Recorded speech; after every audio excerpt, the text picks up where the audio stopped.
Hello and very good morning to all.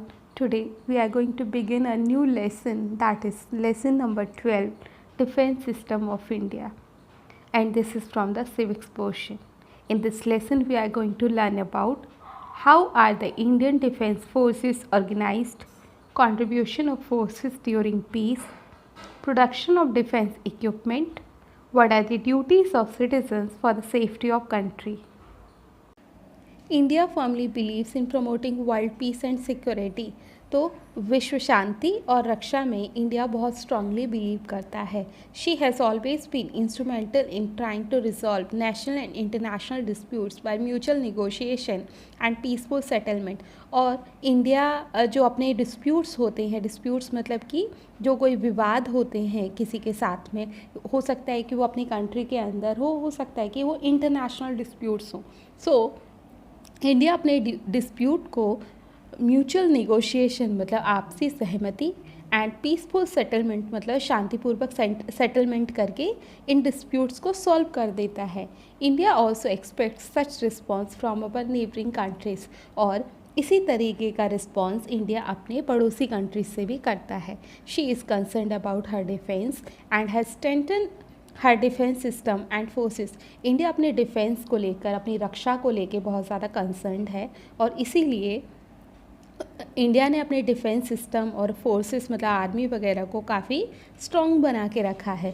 Futile Wars amongst different Nations of the world has proved the importance of safety of every year. अब कुछ Wars ऐसे हुए हैं जिनकी ज़रूरत नहीं थी कुछ कंट्रीज़ के बीच में, तो ये जो वॉर्स हुए हैं इन वॉर्स ने प्रूव कर दिया है कि हर कंट्री के लिए सेफ्टी बहुत ज़्यादा इम्पॉर्टेंट है। Only a strong nation can safeguard her boundaries from foreign attack and could find out mutual and honourable solution to the dispute.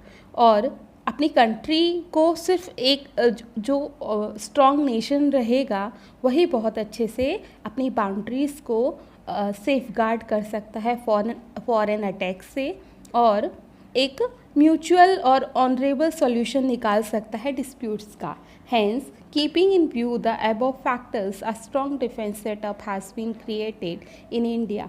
अब इन्हीं ज़रूरतों को ध्यान में रखते हुए इंडिया ने एक बहुत ही स्ट्रॉन्ग डिफेंस सिस्टम को सेटअप करके रखा है।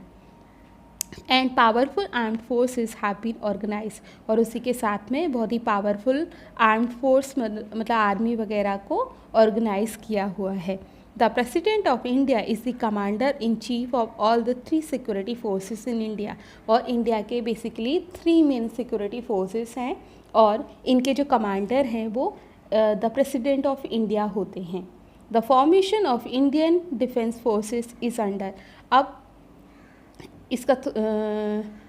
इसका फॉर्मेशन कैसा होता है देखते हैं। Major divisions of Indian defence forces. अब कौन से इसमें डिवीज़न्स होते हैं इंडियन फोर्सेस में? इंडियन फोर्सेस में first army, second navy and third air force. Now let's discuss about the major divisions of Indian Defence Forces, and the first division is Army. The Indian Army is one of the powerful and leading armies of the world. As we all know कि India की जो army है वो world की बहुत powerful and leading army में से एक है। India is proud of having a well organize adorn discipline and devoted army. और इंडिया को इस बात का बहुत प्राउड है that she has very organize means systematic, adorn मतलब सुसज्जित, disciplined means very discipline, and devoted मतलब कि our army is very devoted to our country. So this kind of army we have and we are very proud of this. The headquarter of the army are at New Delhi, and Indian army का headquarter new Delhi में है। The chief of the army staff who is the rank of the general is its head। और जो army staff के chief होते हैं और उनकी रैंक होती है जनरल की, तो जो जनरल हैं वो एक्चुअली इंडियन आर्मी के हेड होते हैं। In the army there are several branches such as. अब इंडियन आर्मी में बहुत सारी ब्रांचेस होती है, जैसे इन्फेंट्री जो लोग पैदल चलते हैं, कैवलरी मतलब टैंक्स मतलब जो लोग टैंक के ऊपर चलते हैं, आर्टिलरी गन्स मतलब कि जो लोग तोपखाना लेकर चलते हैं, एम्यूनेशन मतलब आयुध, प्रोडक्शन ऑफ इक्विपमेंट्स, मतलब कि इक्विपमेंट्स का जो प्रोडक्शन होता है। व्हीकल्स गाड़ियाँ लेके चलते हैं। मेडिकल एंड इंजीनियरिंग, ये सारी फील्ड, ये सारी इसमें डिविजन्स हैं इंडियन आर्मी में। The army has been organize into 5 commands, और इंडियन आर्मी अब 5 कमांड्स में ऑर्गेनाइज है। कौन से हैं? The central, the eastern, the western, the northern and the southern commands. Each command has a separate head responsible for it, और ये हर एक कमांड का एक अलग सेपरेट हेड होता है।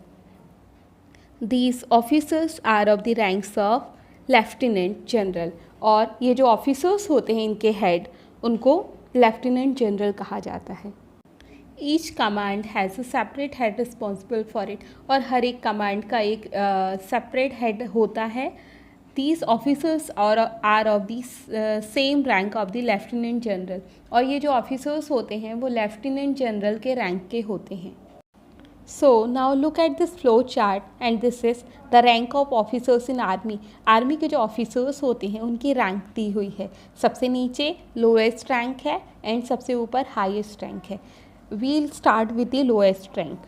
सबसे नीचे होते हैं लेफ्टिनेंट, उसके बाद captain, next major, next lieutenant colonel, next colonel, next brigadier, next major general, next lieutenant general, and the highest post is general. Now the next look at the rank of the soldiers in army. अभी हमने officers की rank देखी, now हम soldiers की rank देखते हैं। Again सबसे नीचे जो है वो लोएस्ट रैंक है, सबसे ऊपर जो है वो हाईएस्ट रैंक है। We'll start with the lowest rank.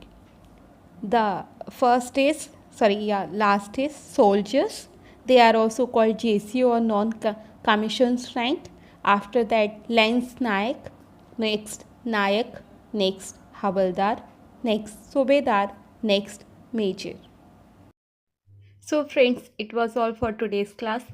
I hope you enjoyed video. अगर आपने अभी तक मेरा चैनल सब्सक्राइब नहीं किया है तो जल्दी से सब्सक्राइब कर दीजिए और वीडियो को लाइक भी कर दीजिए। मिलते हैं नेक्स्ट वीडियो में। Thank you, bye and take care.